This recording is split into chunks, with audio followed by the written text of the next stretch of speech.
विधानभवनात तयारी बसायची सुरू करूया.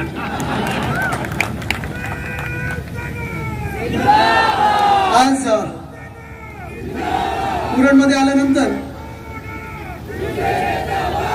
जे वातावरण मला संपूर्ण महाराष्ट्रात पाहायला मिळत आहे की बाकी कोणालाही नाही, अपक्षांना नाही, जे वोट कटर आहेत त्यांना नाही, विरोधी पक्षाला नाही, तर मतदान हे फक्त आणि फक्त महाविकास आघाडीलाच होणार आहे, मशालीला होणार आहे हे दिसायला लागले आहे. अर्थात मशाल तिथे मशाल, हात तिथे हात, तुतारी तिथे तुतारी. पण आपलं हे चित्र हे संपूर्ण महाराष्ट्रात दिसत आहे. महाविकास आघाडीचं सरकार येणार आहे, आपलं सरकार येणार आहे, तुमच्या आमच्या हक्काचं सरकार येणार आहे, तुम्ही निवडलेलं सरकार येणार आहे. आज पुन्हा एकदा आपल्याला विचारत आहे की उरण मतदारसंघ महाविकास आघाडीच्या बाजूने उभं राहणार की नाही राहणार? जे येणारं सरकार आहे त्याच्यात आपल्याला स्थान मिळणार की नाही मिळणार? जे सत्ताधारी पक्ष आहे त्याच्यातला एक आमदार उरणचा असणार की नसणार? कारण जी आपली लढाई आहे ती फार मोठी आहे. आणि उरणची जी कहाणी आहे, उरणचं जर आपण पाहिलं राजकीय इतिहास आणि गेल्या 5 वर्षातलाच पाहिला तर मागच्या वेळी जे इथून जिंकून आले, ज्यांनी बंडखोर म्हणून फॉर्म भरलेला, तेच पहिलं एक उदाहरण असतं की भाजपने आपल्याशी विश्वासघात कसा केला. आणि स्पष्टपणे त्याने विश्वासघात केला, म्हणजे निवडणुका आपल्या सोबत लढत असताना आपल्यासोबत विश्वासघात केला, एक बंडखोर उभा केला, त्याच्या मागे उभे राहिले आणि कुठे ना कुठेतरी जनतेला फसवून मतं मिळवण्याचा प्रयत्न केला. पण आज या महाराष्ट्रामध्ये चित्र स्पष्ट झालेलं आहे की महाविकास आघाडीचं सरकार पाडल्यानंतर, या गद्दारांनी भाजप प्रणित खोकी सरकार बसवल्यानंतर आपल्याला वाटलं होतं की काहीतरी चांगलं आपल्या राज्यात येईल, काहीतरी चांगलं महाराष्ट्रात येईल. पण एकामागोमाग एक उद्योगधंदे असतील, नोकऱ्यांच्या संधी असतील, कायदा सुव्यवस्था असेल, शेतकरी पाहता तुम्ही त्यांचे हाल काय झालेले आहेत, सगळं काही चाललंय ते ढासळत चाललेलं आहे. कुठेही आपल्याला वाटत नाही की राज्य जसं चाललं पाहिजे, शासन आणि प्रशासन कसं चाललं पाहिजे हे आपल्या डोळ्यासमोर कुठेही उदाहरण नाहीये. आज इथे अटल सेतू झालेला आहे, त्याचं नाव अटल सेतू दिलंय, त्याचं आधी नाव मुंबई ट्रान्स हार्बर लिंक होतं, MTHL होतं. उरणला मुंबईच्या अजून जवळ आणलेला आहे, जोडून घेतलेला आहे. मला तो कार्यक्रम आठवतो, कारण 2020च्या जानेवारीमध्ये उद्धव साहेबांनी त्याचं गर्डर लॉन्चिंग केलं होतं. मुख्यमंत्री उद्धव बाळासाहेब ठाकरे असताना आपण त्याचं पहिलं गर्डर लॉन्चिंग केलं होतं. आणि त्यानंतर प्रत्येक महिन्यात मी होतो, अनेकदा माझ्यासोबत सचिन भाऊ आलेत, मनोज शेठ कधी कधी असायचे, आम्ही सगळेच येऊन प्रत्येक महिन्यात पाहणी करायचो की काम कुठपर्यंत झालं. पण कामाचा वेग कसा असायला पाहिजे मी हे खास करून सांगतो, कारण आपल्या डोळ्यात देखत तो रस्ता बनलेला, कारण आपल्याला हा मुंबईच्या जवळ आणणारा एक रस्ता आहे, हा जो पूल झालेला आहे, आपल्या सर्वांना आपल्या हक्काची मुंबई, तुमची राजधानी मुंबई, आपल्या सर्वांची राजधानी मुंबई, या राज्याची मुंबई याच्या जवळ आणणारा हा रस्ता आहे. आपलं सरकार असेपर्यंत 82% काम झालं होतं. आपलं सरकार जून 2022 मध्ये पाडलं या गद्दारांनी, आणि तेव्हापासून एकनाथ शिंदेकडे हे खातं आहे. 2022 पासून 2024 पर्यंत हे काम पूर्णच झालं नव्हतं. का तर कुठे ना कुठेतरी यांना कॉन्ट्रॅक्टर बदलायचा होता, कुठे ना कुठेतरी यांना पैसे वाढून घ्यायचे होते. प्रत्येक कामात एस्केलेशन, आणि तुम्ही ते जवळून पाहिलेलं, कारण कॉन्ट्रॅक्टर्स म्हटलं, रस्त्याची कामं म्हटली, ग्रॅव्हल खडी म्हटलं की साधारण हा मतदारसंघ लोकांच्या डोळ्यासमोर येतोच. पण ज्या प्रकारे काही आवडत्या कॉन्ट्रॅक्टरना पुढे आणलं जात आहे, बाकीच्या कॉन्ट्रॅक्टरना छळलं जात आहे, खडीचा घोटाळा जो झाला मध्ये, स्थानिक जनतेला हैराण केलं जात आहे, स्थानिक जनतेच्यावर पाकिटमारी होते, ह्याच्या विरोधात आपण गेले 2 वर्ष लढा दिला.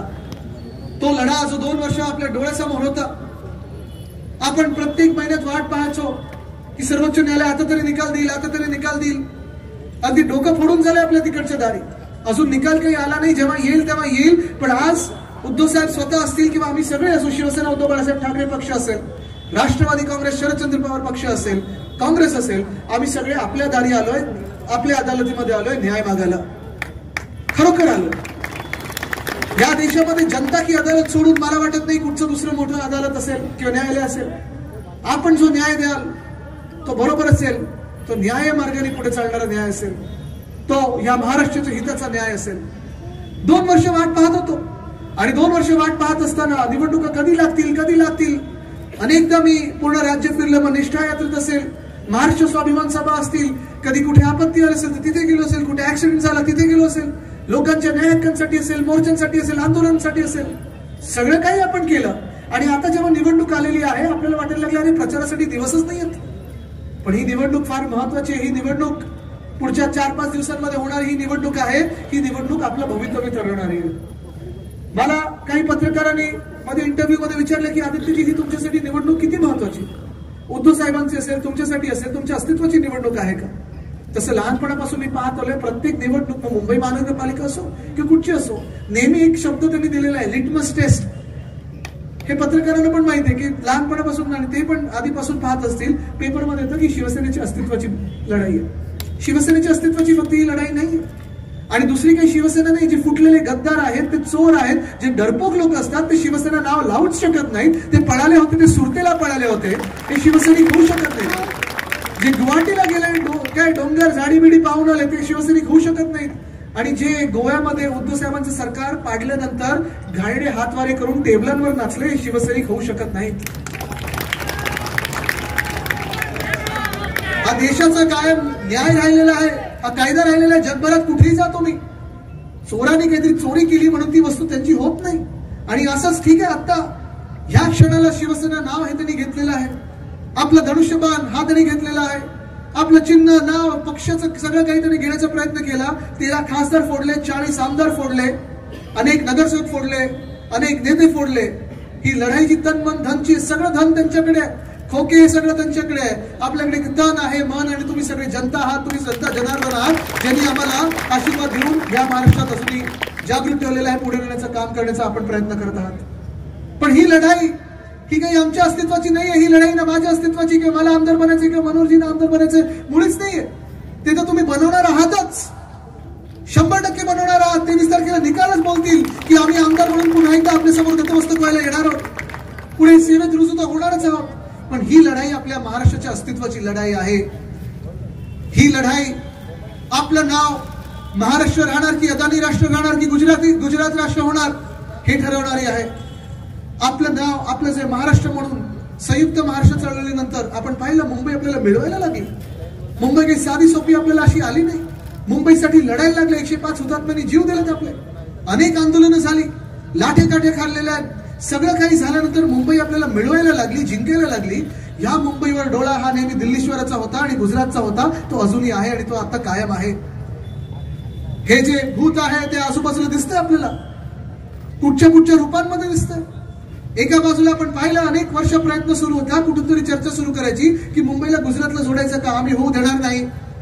मुंबईला सीओ आणायचं का, मुंबईला केंद्रशासित करायचं का, आम्ही होऊ देणार नाही. मुंबई ही मराठी माणसाची आहे, मुंबई या महाराष्ट्राची आहे, मुंबई ही महाराष्ट्राची राजधानी आहे. पण मग मुंबई जिंकायचा प्रयत्न झाला, भाजपने आपल्या सोबत येऊन जिंकण्याचा प्रयत्न केला. आपल्या सोबत होते तेव्हा कदाचित त्यांची सीट निवडून यायच्या. पण आता जर आपण पाहिलं तर मुंबईकरांनी ठाम ठरवलेलं नाही, आपण हे की ठाम ठरवलं पाहिजे. कारण आपण, आपली जी ताकद आहे तीच भाजपला रोखू शकते, तीच या भूतांना रोखू शकते. ती ताकद म्हणजे मतदानाची ताकद आहे. आता ते ठरू का पाहतायत की आता मुंबई ते राजकीय हेतूने जिंकू शकत नाही, राजकीय दृष्ट्या जिंकू शकत नाही. मग करायचं काय, तर अदानीला फुकटात द्यायची. अदानीचं हे जे काही नावावर भाजप महाराष्ट्र लुटत चाललेला आहे, भाजपला जी भूक लागलेली आहे, भाजप महाराष्ट्र खायला पाहतोय, ह्याच्या विरोधात आपण लढत आलेलो आहे. मुंबईचं तुम्हाला सांगतो, कारण मुंबई तुमच्या जवळ आहे, रोज तुम्ही येत जात असा. अनेक लोक कामासाठी येतात, मला भेटत असतात. आणि मुंबई आपली सर्वांची राजधानी आहे आणि तिथून मी सगळं महाराष्ट्रात काय होते सांगणारच आहे.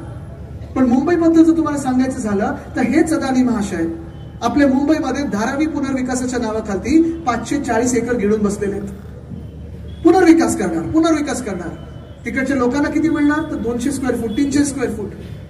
पण तिथून 2 लाख मूळ धारावीकरांना बेघर करणार आहेत. 1080 एकर म्हणजे 540 एकर ते, आणि त्याच्या बाहेरचे 540 एकर का, ट्रान्झिट कॅम्प बनवायचे आहेत, मिठा घरं पाहिजेत, मुलुंडमध्ये जागा पाहिजे, मठमध्ये पाहिजे, एरंगळमध्ये पाहिजे, आम्हाला कोळीवाडा पाहिजे, आम्हाला सगळं काही पाहिजे. 540 आणि 540 एकर, 1080 एकर फुकटात त्यांना मुंबईत मिळालेत. इथे अनेक लोकांची स्वप्न असतील की मुंबईत आपलं स्वतःचं हक्काचं घर असावं. आहे ना, कोणाला मुंबईत घर घ्यायचंय? चला उद्या तुम्ही या मुंबईमध्ये मंत्रालयात जा आणि सांगा की माझं आडनाव अदानी नाहीये, माझं नाव अमुक अमुक आहे, मला मुंबईत तुम्ही 1 स्क्वेअर फूट मोफत द्या, फुकटात द्या. देणार कोणी तुम्हाला? देणार कोणी नाही देणारे लोक. कारण मुळात आहे ना, आपल्या मराठी माणसाला असेल, आपल्या मूळ मुंबईकरांना असेल, आपल्या सर्वांना असेल, मुंबईपासून जेवढंही दूर करता येईल तेवढं करायचं आहे. कारण मुंबई या लोकांना गिळायची. 1080 एकर म्हणजे झाले किती? ठीक आहे, चिन्ह तुम्हाला घ्यायचे ना 1080 एकर, पैसे द्या मुंबई महानगरपालिकेला, पैसे द्या आमच्या राज्य सरकारला, जे काही बनतं तुमचं देणं लागतं ते द्या तुम्ही, आणि ह्या तिजोरीला तुम्ही वजन द्या. आम्हाला कोणालाही 1 रुपये देऊ नका, पण माझ्या महाराष्ट्राच्या जनतेचे जे पैसे आहेत ते तुम्ही लुटू नाही शकत. माझ्या महाराष्ट्राची जी जमीन आहे, माती आहे, याला तुम्ही खाऊ शकत नाही. तिथे मी लढणार म्हणजे लढणार. ही लढाई आपली, ती लढाई महत्वाची ठरते. तर चुकून या राज्यामध्ये भाजपचं सरकार बसलं, एकनाथ शिंदेचं सरकार बसला, गद्दारांचं सरकार बसला, तर मग मी जे सांगतोय ते खरं होईल. महाराष्ट्राचं नाव हे अदानी राष्ट्र करतील, कारण ह्यांना नुसतं अदानीला मुंबईत सीमित ठेवायचं नाहीये. आता कोकणामध्ये कुठेतरी धरण बांधायला, कोल्हापूरमध्ये अजून काहीतरी एक तलाव खावायला, कुठेतरी हायड्रोचा पॉवरचा प्लांट, कुठेतरी एअरपोर्ट, हे सगळं हळूहळू अदानीमय करत चाललंय. तिथे तर आलेच ना नवी मुंबई एअरपोर्टमध्ये. पण मला तुम्ही सांगा, ह्यांचा जो महाराष्ट्र द्वेष आहे, भाजपच्या मनात जो महाराष्ट्र द्वेष आहे, जे महाराष्ट्रद्रोही भाजपवाले आहेत आणि एकनाथ शिंदे आहेत, ह्या लोकांच्या मनात एवढा द्वेष आपल्या महाराष्ट्राबद्दल की साधं नामकरण पण करत नाहीत आपल्या एअरपोर्टचं. जे विमानतळाचं आपण नामकरण केलं, उद्धव साहेबांच्या मंत्रिमंडळात आपण निर्णय घेतला होता. 2 महत्वाचे निर्णय घेतले ते विमानतळाचे, जे छत्रपती संभाजीनगरमध्ये आहे. तिकडचं ते विमानतळाचं नाव आपण 2020 मध्येच छत्रपती संभाजी महाराज आंतरराष्ट्रीय विमानतळ असं केलं होतं. पण भाजपने आम्हाला कारण काय दिलं त्यावेळी, की नाही आम्ही व्यक्तीवर कुठचंही आता विमानतळाचं नाव देत नाही, आम्हाला शहराचंच नाव तर द्यायला लागेल. तरी आपण पाठपुरावा करत राहिलो. सुभाष देसाई साहेब असतील, आम्ही सगळेच केंद्र सरकारकडे मागत राहिलो. पण आता झालेत किती वर्ष? 4 वर्ष झाले. नाव बदललं त्यांनी? नाही बदललं. तसंच नवी मुंबई विमानतळाचं नाव आपण श्री दिबा पाटील आंतरराष्ट्रीय विमानतळ असं करून घेतलं होतं. उद्धव साहेबांच्या मंत्रिमंडळाचा निर्णय आहे. सरकार पडून 2.5 वर्ष झालेली आहेत. नाव अधिकृतरित्या कुठेही झालेलं आहे का? नाव अधिकृतरित्या तेव्हाच होतं जेव्हा शासन निर्णय निघतो. जसं अदानीसाठी तुम्ही फटाफट शासन निर्णय करता. अनेकदा तर असं होतं, अदानी काहीतरी बोलतील त्याच्या आधीच शासन निर्णय झाला असतो की अरे ही जमीन पाहिजे. अदानी इथे हात दाखवतात, शासन निर्णय झाला, तुमच्या नावावर जमीन, तुमच्या नावावर जमीन. मग अदानीसाठी जर तुम्ही दिवस रात्र काम करता आणि शासन निर्णय काढत असता, मग आमच्या नवी मुंबईच्या विमानतळाचं नाव तुम्ही श्री दिबा पाटील आंतरराष्ट्रीय विमानतळ अजून का नाही दिलंय, ह्याचं उत्तर मोदी साहेबांनी महाराष्ट्रातून दिलं पाहिजे. बरं, हे काही विचित्र मागणी नव्हती आपली, विचित्र मागणी नाहीच. 2 विमानतळ गेल्या 2 वर्षामध्ये त्यांनी व्यक्तींची नावं दिलीत ना. अयोध्येमध्ये महर्षी वाल्मिकी आंतरराष्ट्रीय विमानतळ, चांगले आनंद स्वागत करतो आम्ही. गोव्यामध्ये मोपा एअरपोर्ट आहे, त्याचं नाव मनोहर पर्रिकर आंतरराष्ट्रीय विमानतळ केलेलं आहे. पर्रिकर साहेब भाजपचे कार्यकर्ते होते, पर्रिकर साहेब तिकडचे मुख्यमंत्री झाले, चांगले आनंद स्वागत करतो आम्ही. पण जर तुम्ही लगेच गोवाच्यासाठी करत असाल, तुम्ही अयोध्येसाठी करत असाल, तुमच्या व्यक्तीच्या नावांसाठी करत असाल, मग माझ्या महाराष्ट्राने काय पाप केलेलं आहे, काय अन्याय तुम्ही आमच्यावर करत आहात असा, की आमचं काय पाप केलं, हा गुन्हा काय आमचं सांगा. का नाही तुम्ही छत्रपती संभाजीनगरमध्ये छत्रपती संभाजी महाराजांच्या नावाने विमानतळ करत? का नाही तुम्ही नवी मुंबईमध्ये आमचे श्री दिबा पाटील यांच्या नावाने विमानतळ करत? आपलं सरकार जेव्हा बनेल तेव्हा केंद्र सरकारने कायदा करो किंवा नको करो, आपण तिथे अभिमानाने ती पाटीचं अनावरण करणार म्हणजे करणारच. पण आपले जे आगरी कोळी बांधव आहेत त्यांनी खास करून लक्षात घ्यावं हे, कारण आज मी पाहतो या महाराष्ट्रामध्ये जणू काही ह्या लोकांना संपूर्णपणे बाहेरच पाठवायचं, उद्ध्वस्त करून टाकायचं असे निर्णय हे भाजप सरकार घ्यायला लागले, एकनाथ शिंदे सरकार घ्यायला लागले.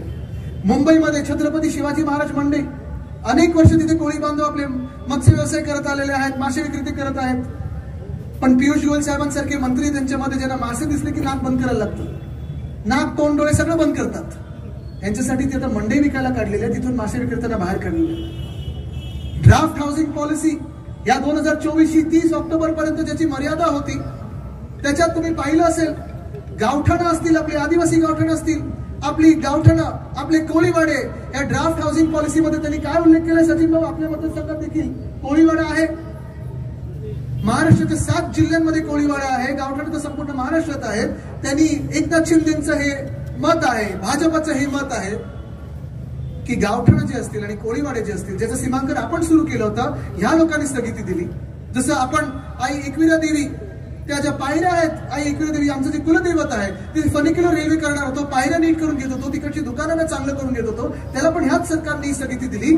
तसंच या कोळीवाड्यांना आणि गावठाणांना एकनाथ शिंदेचं स्वप्न आहे आणि भाजपचं स्वप्न आहे की सगळी जागा जी आपण आज एकरांवर बसलेलो आहोत, त्यांना सगळ्यांना स्क्वेअर फुटामध्ये आणायचं, क्लस्टर डेव्हलपमेंट मध्ये आणायचं. मान्य आहे? मान्य आहे? होऊ शकतो हा न्याय? जे आपले मूल भूमिपुत्र राहिलेले आहेत, कोळी बांधव असतील, आगरी समाज असेल, भंडारी समाज असेल, अनेक समाज जे आपल्या महाराष्ट्रात राहतात आणि खास करून जे गावठाणांमध्ये राहतात, आदिवासी समाज असेल, हेच सगळ्या लोकांना आपण पाहतो पारंपरिक जे त्यांचे व्यवसाय आहेत एकरांवर बसलेले आहेत आणि ह्यांना जीवनमान असंच असतं. त्यांचं जीवन हे त्याच्यातच आहे. त्यांचा व्यवसाय म्हणजे त्यांचं जीवन, जीवन म्हणजे त्यांचा व्यवसाय असतो. त्यांची ओळखच त्यांची संस्कृती आहे आणि ही संस्कृती त्यांना एकरांमध्ये बसलेले, कोळीवाड्यांमध्ये, गावठाणांमध्ये जगायला लागते. जगवत आलेले ते एवढ्या वर्ष पाळत आलेले ते. पण काय आहे ना, भूत सुचले नवीन डोक्यात बसले, मला माहित नाही ना अदानीला द्यायचंय की कुठच्या बिल्डरांना द्यायचंय. पण सगळे कोळीवाडे आणि सगळी गावठाणा सगळ्यांना एकत्र करणार क्लस्टरच्या नावाखाली. क्लस्टर म्हणजे स्लम साठी दुसरं गोंडस नाव आहे, स्लम साठी क्लस्टर आहे. एसआरए मध्ये ह्यांना आणायचंय, कोळीवाड्यांना एसआरए मध्ये आणायचं ह्यांना गावठाणाला. आणि भाजपचा एकही आमदार, अनेकदा मी पाहतो की खूप यांच्या मतदारसंघांमध्ये कोळीवाडे आहेत, गावठाणा आहेत. भाजपचे तिथे आमदार आले 2019 मध्ये निवडून, पण एकही आमदारनी विरोध केला नाही. कारण त्याच भाजपला हे सगळे कोळीवाडे असतील, हे सगळी गावठाणं असतील, त्यांना द्यायचे, ते बिल्डरांच्या घशात द्यायचे. उंच इमारती बनतील, आपल्याला छोट्या खोल्यांमध्ये डांबतील, आपले व्यवसाय बंद करतील आणि ह्याच लोकांसाठी, ह्याच बिल्डरांसाठी पुढची सगळी जमीन आहे समुद्रकाठी, काय प्रॉपर्टी आहे, काय प्रॉपर्टी करून देऊन टाकतील अदानीच्या घशात किंवा यांच्या बिल्डरांच्या घशात. मी सांगितलेलं आहे, आपल्या शिवसेनेच्या वचननाम्यात आहे. उद्धव बाळासाहेब ठाकरे ह्या व्यक्तीचा शब्द आहे की ज्या मिनिटाला आपलं महाविकास आघाडीचं सरकार पुन्हा एकदा बनेल, त्या मिनिटाला आपण सगळ्या कोळीवाड्यांचं सीमांकन पूर्ण केल्याशिवाय राहणार नाही. पूर्ण करणार म्हणजे करणारच. गावठाणांना जी मूलभूत सुविधा पाहिजे, इलेक्ट्रिसिटी असेल, रस्ते असतील, हे तर आपण करणार. कुठेही त्यांच्या पारंपरिक व्यवसायाला किंवा संस्कृतीला हात न लावता, धक्का न लावता. पण जर मुंबईतली 1080 एकरची जमीन अदानीच्या नावावर होत असेल, तर मग कोळीवाड्यांमध्ये माझ्या कोळी बांधवांच्या नावावर त्यांचं प्रॉपर्टी कार्ड अजून का नाही होत, हा देखील एक प्रश्न विचारण्यासारखा आहे. गावठाणा असतील, का नाही होत त्यांच्या नावावर? आणि हे आपण करून दाखवणार. कारण महाराष्ट्राचं जसं मी सांगितलं ना की ही लढाई आज आपलं राज्य महाराष्ट्र म्हणून राहणार की अदानी राष्ट्र म्हणून होणार, हे आपण ठरवायचं आहे. एकामागोमाग एक कुठे ना कुठेतरी आपली संस्कृती मारत चाललेल्या आहेत. महाराष्ट्रात कधी असे संस्कार नव्हते की तुम्ही काय खाता, तुम्ही कुठचा रंग घालता, त्याच्यावरनं मॉब लिंचिंग होतं किंवा धर्म तुमचा बदलला गेला. धर्म आपला एवढा पोकळ नाही, उथळ नाही. धर्म ही संतांची भूमी आहे, ही वीरांची भूमी आहे. आणि ह्या भाजपवाल्यांनी धर्म काय असतो तो आपल्याला शिकवू नये, हिंदुत्व काय असतं ते आपल्याला शिकवू नये. कारण भाजप जेव्हा हिंदुत्व विसरलं होतं, भाजप जेव्हा भगवान श्री रामाला विसरलं होतं, तेव्हा उद्धव साहेब तिथे गेले होते अयोध्येत आणि सांगितलं होतं पहिले मंदिर फिर सरकार.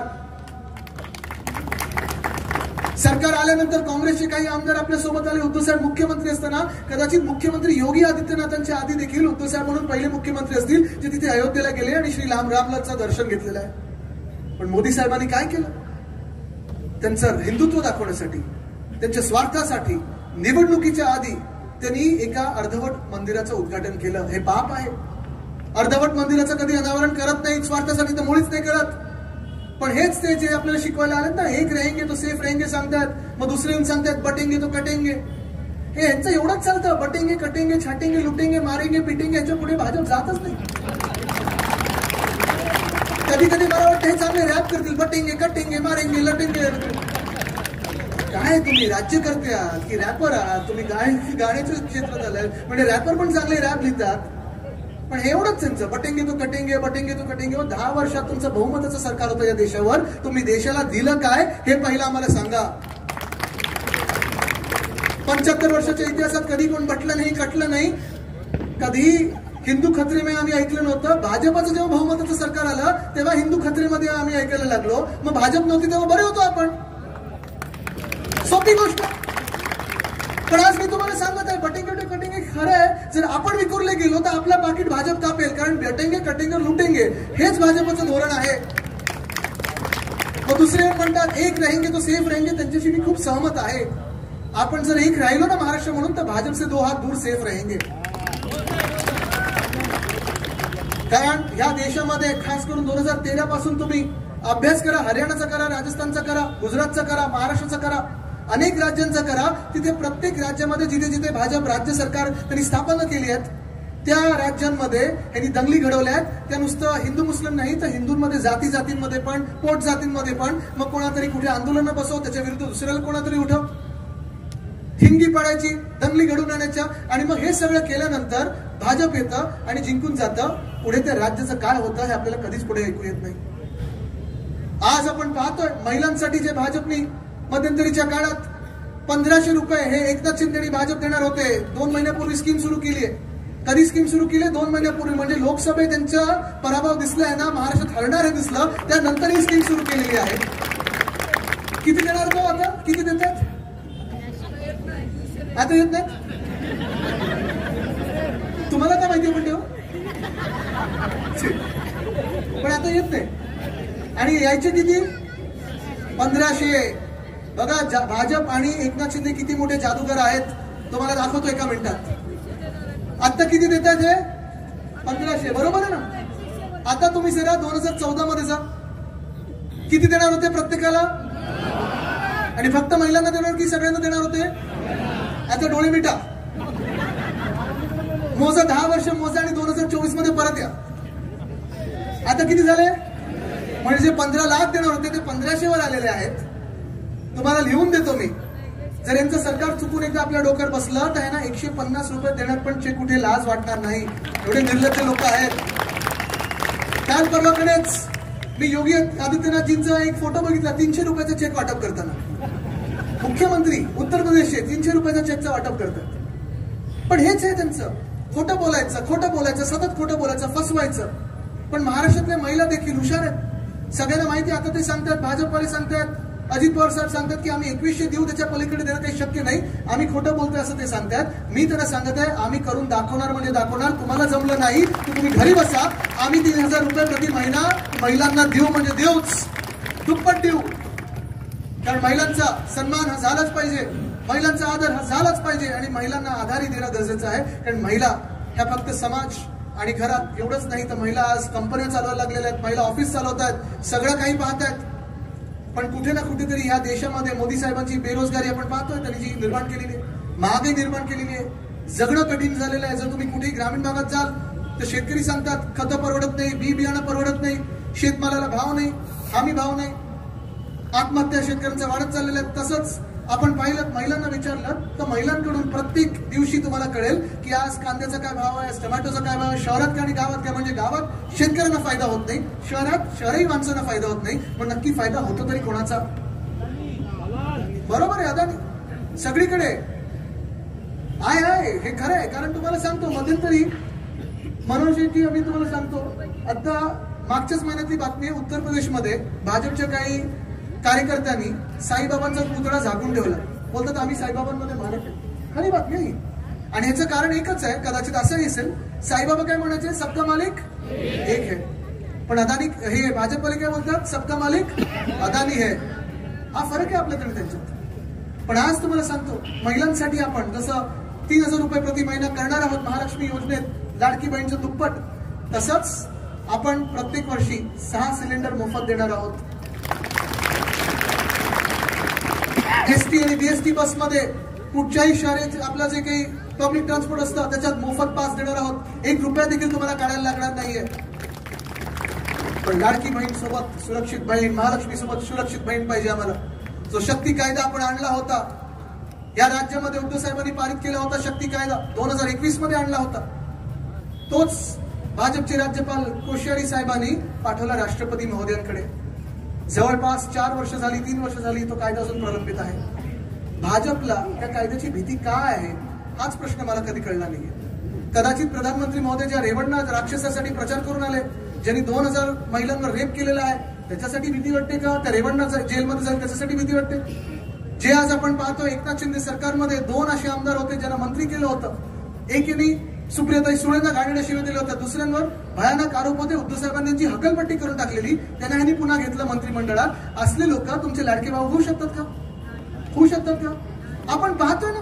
मग तसं गुजरातमध्ये पाहिलं तर बिल्किस बानोवर म्हणजे तिच्या मुलीची डोकं चिरडून तिच्या डोळ्यासमोर हत्या करून टाकली. ज्या लोकांनी तिचा बलात्कार केला त्या लोकांना सुप्रीम कोर्टाने जेलमध्ये टाकलं होतं. सुप्रीम कोर्टाचा अवमान करून भाजपच्या कार्यकर्त्यांनी बिल्किस बानोच्या बलात्कारांना रस्त्यावर आणलं, आरती ओवाळली आणि प्रचारात फिरवलं. हे असले तुमचे लाडके भाऊ होऊ शकतात, जे खुनी लोकांना, जे बलात्कारांना त्यांच्या पक्षात घेतात, पद देतात, मंत्री पद देतात, होऊ शकतात आपले असे लाडके भाऊ? नाही होऊ शकत. आणि म्हणून मी सांगतो ना, आपल्या हिंदुत्वात आणि त्यांच्या हिंदुत्वात फरक हाच आहे की जो विचार माझे आजोबा वंदनीय हिंदू सम्राट बाळासाहेब ठाकरेंनी दिलेला आहे की महिला या सुरक्षितच असायला पाहिजे. मग त्या महिलेची जात कुठची असो, धर्म कुठचा असो, पंथ कुठचा असो, ते न पाहता जो बलात्कारी असेल त्या बलात्काराची देखील जातपात धर्म न पाहता त्या बलात्काराला भर चौकात फाशीच झाली पाहिजे. हे हिंदुत्व आपलं आहे आणि हाच विचार आपण पुढे घेऊन चाललो. पण एकामागोमाग एक खच्चीकरण करत जायचं. आज आपण पाहतो या राज्याला गृहमंत्री आहेत की नाही हा प्रश्न तर सर्वांना पडलाय. माहितीये का गृहमंत्र्यांचं नाव काय? ऐकून येणं काय काय काय काय नाव करून ठेवलं स्वतःच.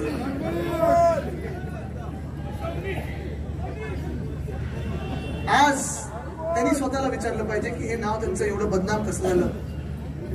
कारण या महाराष्ट्रामध्ये गेल्या 2 वर्षांमध्ये जसं दंगल घडवण्याचा प्रयत्न झालाय, समाजामध्ये असेल, जातींमध्ये असेल, धर्मांमध्ये असेल, तसं महिला असुरक्षित झालेल्या आहेत. प्रत्येक शहरामध्ये कुठेतरी एफआयआर घेतली असते, कुठे नसते घेतली. ते बदलापूरमध्ये जी घटना झाली, किती दिवस एफआयआर घेतली नव्हती? 10 दिवस. कोणाला? ते आपट्यांना वाचवायला. अजून ते आपटे जेलमध्ये गेले नाहीत. शाळेचे मालक जे आहेत ते जेलमध्ये गेले नाहीत. पण हे सगळं होत असताना आपण पाहतोय पुण्यामध्ये पोलीस एपीआर हमला झालेला आहे. कुठे दगडफेक होते, कुठे काय होतं. आणि एका बाजूला हे होत असताना दुसऱ्या बाजूला आमच्या राज्यातून सगळे उद्योगधंदे, सगळ्या नोकऱ्यांच्या संध्या, सगळे रोजगार पाठवले त्यांनी गुजरातला. वेदांता फॉक्सकॉनचा प्रकल्प मी पुन्हा सांगतो कारण मला ती जखम तर झालीच आहे, राग तर आलाच आहे. त्या कामात मी स्वतः होतो तिथे. देसाई साहेब आणि मी त्यांच्याशी बोलणी करत होतो. तळेगावला वेदांता फॉक्सकॉन येणार होतं. 2.25 लाख कोटीचा प्रकल्प होता. 1 लाख तरुण तरुणींना नोकऱ्या मिळाल्या असत्या. तो वेदांता फॉक्सकॉनचा प्रकल्प आपलं सरकार असतं, उद्धव साहेबांचं सरकार असतं तर 100% महाराष्ट्रात आलं असतं. काय चुकलं असतं महाराष्ट्राचं किंवा काय चुकलं असतं देशात जर वेदांता फॉक्सकॉन महाराष्ट्रात आलं असतं तर ठीक आहे, सरकार बदललं.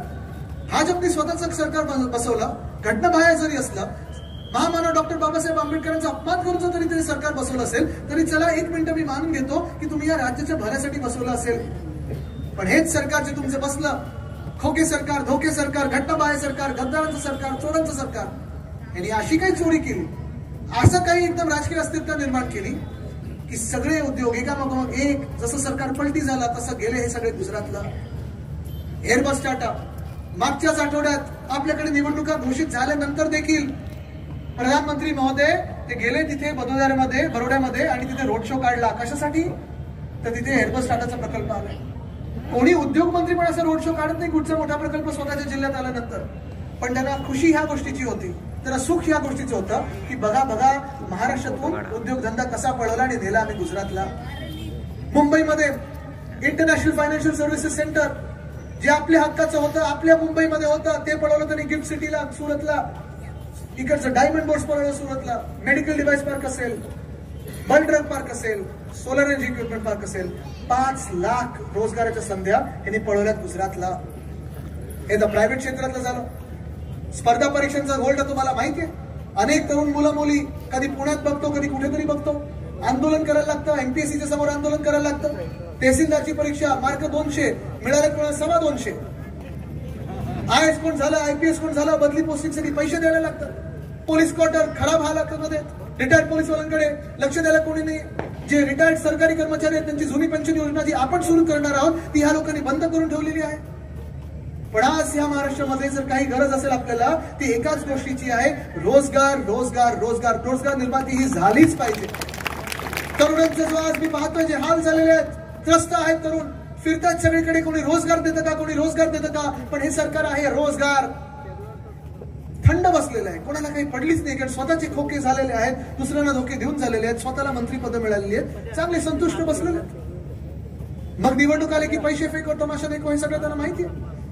पण महाराष्ट्रात जर आपल्याला परिवर्तन घडवायचं असेल तर आपल्याला इथे रोजगार निर्मिती करायलाच लागेल.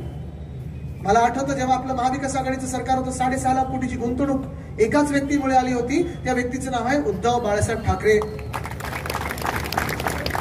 आणि फक्त काही उद्योगपतींचा विश्वास होता त्यांच्याबरोबर नाही, तर उद्योग आणि कामगार या दोघांचाही विश्वास उद्धव साहेबांवर आहे. कारण जर उद्योग असले आणि उद्योगपती असले तर कामगार असतात, कामगार असले तर उद्योगपती असतात. या दोघांचं संतुलन हे उद्धव साहेबांना बरोबर जमलं होतं. कुठेही काळे शेतकरी कायदे आपण आणणार नाही आणि कुठेही जे कामगार कायदे केंद्र सरकारला जे आणायचे, जे टेम्पररी वर्कर अजून वाढवायचे त्यांना, ते आपण आणू देणार नाही. ही शपथ आपण घेतलेली आणि म्हणून या राज्यामध्ये स्थिर सरकार आणणं गरजेचं आहे, तरच कुठेतरी स्थैर्य आपल्या या औद्योगिक क्षेत्रात येईल. नाहीतर आपली शहरं ओसाड पडत जातील. MIDC ओसाड पडलेलेच आहेत.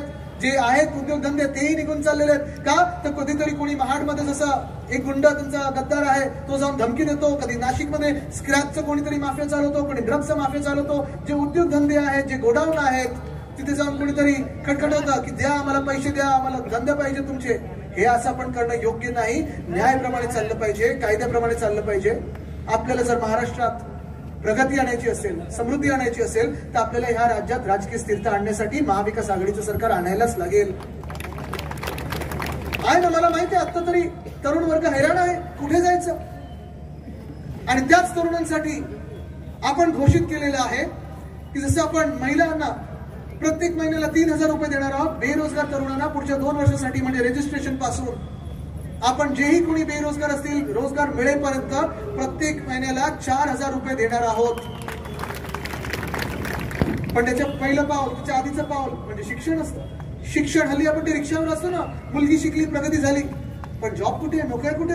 मुलगी असेल मुलगा असेल, मुलगा देखील शिकायला पाहिजे, मुलगी देखील शिकायला पाहिजे. मुंबई पब्लिक स्कूल सारखं आपण महाराष्ट्र पब्लिक स्कूल तर बनवूच, पण त्याच सोबत मुलींसारखंच मुलांसाठी शिक्षण देखील आपण मोफत करणार आहोत. महागाई वाढत चाललेली आहे, काही काही ठिकाणी आजारी वाढत चाललेले आहेत. मी जेव्हा इथून जात असतो प्रदूषण पाहत असतो, सगळीकडे धूळ सगळीकडे पसरली असते. कधी काच खालती केली तर हात पूर्ण असा ते काही सिमेंट आणि धूळ लागते. पण हे आजार जिथे वाढत असतात, वातावरण बदलाचा काळ आहे, आजारपणा वाढत चाललेली आहे. कुठे कोणाला आजारी पडू नये ही देवाकडे प्रार्थना आहे, ईश्वरचरणी प्रार्थना आहे. पण प्रत्येक व्यक्तीसाठी या महाराष्ट्रामध्ये उद्धव साहेबांनी सांगितलेलं आहे की 25 लाखापर्यंतची कॅशलेस ट्रीटमेंट आपण या महाराष्ट्रात सुरू करणार आहोत. पण हे सगळं करायला आपल्याला ताकद पाहिजे, कारण हे सगळे येणार भाजपवाले आणि आपल्याला विखुरण्याचा प्रयत्न करणार, आपल्याला सांगणार की आमचं हिंदुत्व पहा, त्यांचं हिंदुत्व पहा. काल परवाकडेच अमित शहाजी आले, नरेंद्र मोदी साहेब आले, त्यांनी काय सांगितलं, त्यांनी काँग्रेसवाल्यांना चॅलेंज दिलं होतं की स्वातंत्र्यवीर सावरकरांबद्दल किंवा शिवसेना प्रमुख वंदनीय हिंदू सम्राट बाळासाहेब ठाकरेंबद्दल 2 शब्द बोला. हो, जेव्हा मुंबईत राहुल गांधी आले होते तेव्हा ते छत्रपती शिवाजी महाराज पार्कवर गेले होते, तिथे मोठ्या साहेबांचे जे स्मृतीस्थळ आहे तिथे नतमस्तक झाले होते. पण तुम्ही आम्हाला हे सगळं विचारण्याशिवाय, आणि आम्ही तुम्हाला सांगतोच ना की आम्ही सगळे म्हणतो या मंचावर की स्वातंत्र्यवीर सावरकर असतील किंवा माझे आजोबा वंदनीय हिंदू सम्राट बाळासाहेब ठाकरे असतील, नुसतं महाराष्ट्राच्या मातीत नाही तर जगाच्या पाठीवर कुठेही जातो तर त्यांच्यासमोर आम्ही नतमस्तक होतोच, आदर आहेच. पण तेही आज वरतून कुठून तरी आपल्यावर बघत असतील की हा माझा महाराष्ट्र काय करणार आहे. मी मोदी साहेबांना विचारते, हे सगळे चॅलेंज देण्यापेक्षा तुम्ही आम्हाला सांगा, जे तुम्ही एकनाथ शिंदेना सांगितलं होतं की वेदांता फॉक्सकॉन पेक्षा मोठा प्रकल्प तुम्ही आम्हाला देणार आहात, तो का नाही दिला. असून 2 वर्ष झाली. तुम्ही आम्हाला सांगा, जेव्हा तुम्ही तुमचं सरकार बसवलं, महामानव डॉक्टर बाबासाहेब आंबेडकरांनी जे संविधान आपल्याला लिहून दिलंय ते संविधान बाजूला ठेवून तुम्ही महाराष्ट्रात एक गद्दारांचं सरकार बसवलं. ते सरकार बसवल्यानंतर माझ्या महाराष्ट्रातल्या तरुणांची तुम्ही हाल का केलेत, का रोजगार खेचून नेलेत, 5 लाख रोजगार का गुजरातला नेलेत, का माझे शेतकरी आत्महत्या करतात, का महिलांवर अत्याचार वाढत चाललेले आहेत, का पोलिसांवर हमले होत आहेत, का स्पर्धा परीक्षांमध्ये उशीर होत आहे. ह्याचं तुम्ही जेव्हा उत्तर द्याल तेव्हा आम्ही तुमच्याशी बोलायला लागू. पण फक्त धर्माच्या नावावर वाटायचं, फक्त कुठेतरी वाद निर्माण करायचा आणि स्वतःचं सरकार स्थापन करायचं, याला राज्य आणि शासन म्हणत नाही. जुमला बोलतात त्याला, कदाचित भारतीय जुमला पक्ष त्यांचं नाव असेल. पण आज ही आम्ही महाराष्ट्राची जनता तुम्हाला विचारत आहे की गेल्या 10 वर्षामध्ये असेल, गेल्या 2 वर्षामध्ये असेल, तुमचं बहुमताचं सरकार होतं. तुम्ही गुजरातची प्रगती केली, करा, नक्की करा. गुजरातची काही वाद नाहीये. गुजरातची जशी करताय प्रगती तशी आसामची करा, तशी मणिपूर शांत करता आलं तर पहिलं मणिपूर शांत करा, मग काश्मीर शांत करा, मग केरळमध्ये तुम्ही प्रगती आणा, सगळीकडे आणा ना. पण एका बाजूला आपल्याला सांगतात की 370 कलम काढलं, काश्मीर मधून इथे येऊन सांगतात 370 कलम काढलं. आपण पण पाठिंबा दिला होता. पण आज पण हिंदू काश्मीरी पंडित का नाही जाऊ शकलेत काश्मीरमध्ये. तुमचंच सरकार बसलं होतं गेले 6 वर्ष. हे सगळे आपल्यामध्ये वाद निर्माण करणारे जे लोक आहेत, हिंदू मुस्लिम शीख ईसाई मध्ये वाद निर्माण करणारे लोक आहेत भाजपवाले, त्यांना सांगा की तुम्ही जे हे वाद निर्माण करत आहेत ना, जेव्हा कोविडचा काळ होता, जगातली सगळ्यात मोठी लढाई चालली होती, तेव्हा उद्धव बाळासाहेब ठाकरे या व्यक्तीने आम्हाला सगळ्यांना एक ठेवलं होतं आणि सेफ ठेवलं होतं. त्यांना सांगा की तेव्हा जेव्हा शेतकऱ्यांवर काही आपत्ती आली तेव्हा जाऊन मदत केली ती उद्धव साहेबांनी केलेली आहे. जेव्हा इथे निसर्ग वादळ आलं होतं, तोक्ते वादळ आलं होतं, मोदी साहेब तुम्ही गुजरातला गेले होता, गुजरातला पैसे दिले, महाराष्ट्रात तुम्ही 1 रुपया दिला नव्हता, तेव्हा सुरक्षित ठेवलं या महाराष्ट्राला, ते उद्धव साहेबांनी ठेवलं. कोविडमध्ये जसं तुमच्या तिथे उत्तर प्रदेशमध्ये गंगेत शव वाहत होती, हे महाराष्ट्रात झालं नाही. गुजरातमध्ये ऑक्सिजन मिळत नव्हतं म्हणून रस्त्यावर मिळत होती लोक, हे महाराष्ट्रात झालं नाही. कोविडच्या काळात कुठेही जात बघितलं नाही, कुठे धर्म बघितलं नाही.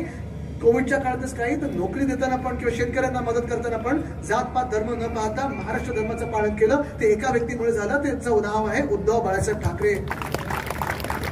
पण आज तुम्ही विचार करायचा की हा महाराष्ट्र कुठच्या दिशेने जाणार आहे. आज तुम्ही विचार करायचा हा महाराष्ट्र कोण चालवणार आहे. महाराष्ट्राने चालवायला पाहिजे की गुजरात मधून चालला पाहिजे, हा निर्णय तुमचा आहे. अनेक गोष्टी हे तुमच्याकडून खेचल्या जातील, लुटल्या जातील. मी अगदी मोदी साहेब बोलतात तसं तुमची नळ चोरतील कोण असं बोलणार नाही. पण सत्य परिस्थिती आहे की तुम्हाला घरातून बाहेर काढलं जाईल, कारण सब जमीन अदानी की हे त्यांच्या मनात आहे. तसं बोलतात ना, सब भूमी गोपाल की, तसं आता भाजपच्या मनात झालेलं आहे. सब भूमी अदानी की, सबका मालिक अदानी हे भाजपच्या मनात झालेलं आहे. तुम्ही ठरवायचं आहे आपला स्वाभिमान हा आपण राखणार की गुजरात समोर झुकणार, तुम्ही ठरवा. आपला स्वाभिमान हा आपण जपणार की दिल्ली समोर झुकणार, हे तुम्ही ठरवा. महाराष्ट्राचे जे जनतेचे पैसे आहेत ते आपल्या तिजोरीत राहणार की गुजरातच्या तिजोरीत जाणार, हे तुम्ही ठरवायचं आहे. आज आपलं राज्य जे मंत्रालयातून चालतं ते गुजरातमध्ये शिफ्ट होणार का, हे तुम्ही ठरवायचं आहे. हे मी काही खोटं बोलत नाहीये. तुम्ही गेल्या 10 वर्षात असेल, गेल्या 5 वर्षात असेल, गेल्या 2 वर्षात असेल, आपला काळ सोडून काय काय गोष्ट आहे गुजरातला हलवलेली आहे. अगदी मरीन पोलीस अकॅडमी पासून सगळी ही यादी तर आहेच, कुठेही लाज वाटणार नाही. पण जर आपल्याला एकत्र यायचं असेल आणि परिवर्तन घडवायचं असेल तर इथे कुठेही विखुरले न जाता कामा पाहिजे. आपण कुठेही भांडण आपल्यामध्ये नको, कुठेही वाद निर्माण झालेले नको, कुठेही फसलेले नको. कारण काय की हे कशावरही व्हॉट्सअप सुरू करतात. काल परवाकडे मी पाहिलं एक व्हॉट्सअप अजून एक भीतीदायक सुरू झालेला आहे आपल्यामध्येच वाद निर्माण करण्यासाठी, की आपल्या देशात आता बांगलादेशी वाढलेले आहेत, मुंबईत बांगलादेशी वाढलेले आहेत. पाहिला का तो व्हॉट्सअप. दुसरं सांगतात रोहिंग्या, म्हणजे कुठून बर्मा वगैरे मधून रोहिंग्या आलेले आहेत. म्हणजेच काय तर केंद्र सरकारला आपलं काम जमलं नाहीये. जर खरे असतील तर आतापर्यंत एक तरी तुम्हाला कुठे सापडलाय का. पण हे राजकीय हेतूने बोलत असतात. सगळ्यांच्या फोनवर गेल्या 2 महिन्यामध्ये आपण पाहिलं असेल अनेक लोकांनी पाठवले, भाजपच्याच लोकांनी पाठवले की बांगलादेशमध्ये हिंदूंवर अत्याचार होतोय आणि म्हणून इकडच्या मुस्लिम बांधवांना तुम्ही फटका मारा, हे सगळं चालतं त्यांचं. पण त्याच बांगलादेश बरोबर जिथे तेच सांगतात, भाजपवालेच सांगतात की बांगलादेशमध्ये हिंदूंवर अत्याचार होत आहेत म्हणून ऑल आयज ऑन बांगलादेश असं सगळी सांगितलं. त्याच बांगलादेश बरोबर जय शाह यांची BCCI क्रिकेट खेळायला नव्हती गेली. क्रिकेट कोणाबरोबर खेळलो आपण.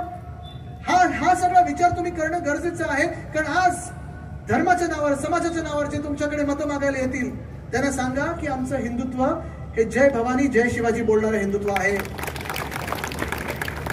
आज आमचं हिंदुत्व हृदयात राम, हाताला काम आहे. तुम्ही धर्माच्या नावावर मतं घेतली, काम कुठे दिलं आम्हाला. नुसतं तुमच्या कुठच्या मोर्चामध्ये असेल, कुठच्या फेरीमध्ये असेल, डीजेवर नाचा, 3 वाजेपर्यंत नाचा, अमुक कुठचा सण आहे त्याच्यावर नाचा. सकाळी उठल्यावर कोणाकडे रोजगार आहे, कोणाकडे काम आहे, कोणाकडे नोकरी आहे, हे आम्हाला सांगा.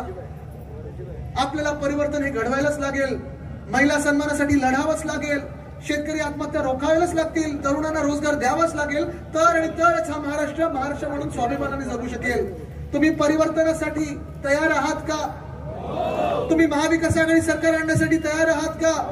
तुम्ही मनोहरजींना मतदान करण्यासाठी तयार आहात का. किती नंबरचं मतदान, किती नंबरचं मतदान, किती नंबरचं मतदान. या परिवर्तनाची तारीख आहे 20 नोव्हेंबरला. भोकं पडलेल्या गोष्टींचा विचार करू नका. भोकं पडले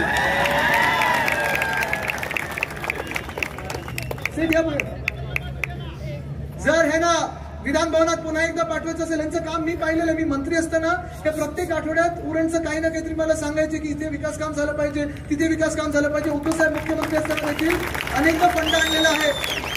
त्यानंतर जेव्हा सचिन भाऊ MLC झाले त्यांच्याकडून पाठपुरा करून फंड आणलेला आहे. अनेकदा मला उद्घाटनासाठी त्यांनी बोलवलेलं आहे. जर हे ना अधिकृतरित्या निवडून द्यायचं असेल आणि महाविकास आघाडीचं सरकार पुन्हा एकदा या राज्यात आणायचं असेल तर आपली निशाणी कुठची, निशाणी कुठची, निशाणी कुठची, निशाणी कुठची, निशाणी कुठची. सगळ्यांनी सांगा निशाणी कुठची. 30 तारखेला कुठच्या निशाणी मतदान करणार. मशाल मशाल मशाल मशालीवर मतदान करा आणि हा महाराष्ट्रातला अंधार दूर करा. धन्यवाद. जय हिंद, जय महाराष्ट्र, वंदे मातरम.